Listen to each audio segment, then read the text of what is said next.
Aunty কি আছে, মারতেছেন কেন ওনারে? ও ওই খুব খারাপ। কি করছে? ও কি করছে না করছে এটা তুমি জানবে। তার মারতেছেন কেন? পাগল মানুষ। ও ভালো মানুষ, তুমি জানো ও ভালো মানুষ।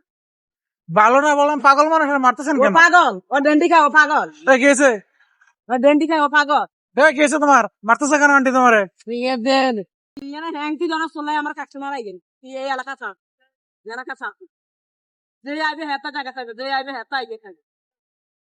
আপনার কাছ থেকে টাকা দিয়েছে? একটা লোক আইবে না আইলে হে হইতে নাই মানে নাই রেখেছে। মহিলাটা বলতেছিল যে উনি একজন ক্ষুদ্র ভাসমান ব্যবসায়ী, এই ফুটপাতে চা সিগারেট বিক্রি করে, কিন্তু এই ছেলেটা হচ্ছে নেশায় আসক্ত। আহ, উনি যখন কোনো কাস্টমারের কাছে কোনো কিছু বিক্রি করে তখন এই ছেলেটা এসে ওই কাস্টমারের কাছ থেকে টাকা চায়, যার কারণে কাস্টমাররা বিরক্ত হয়ে চলে যায়। আসলে এরকম একজন মধ্যবয়সী মহিলা নিজের পেটের দায়ে রাস্তায় নামছে, চা এবং সিগারেট বিক্রি করতেছে।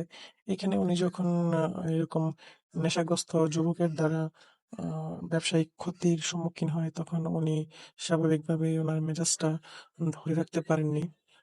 এর কারণেই মূলত উনি একটু ক্ষিপ্ত হয়ে যায়।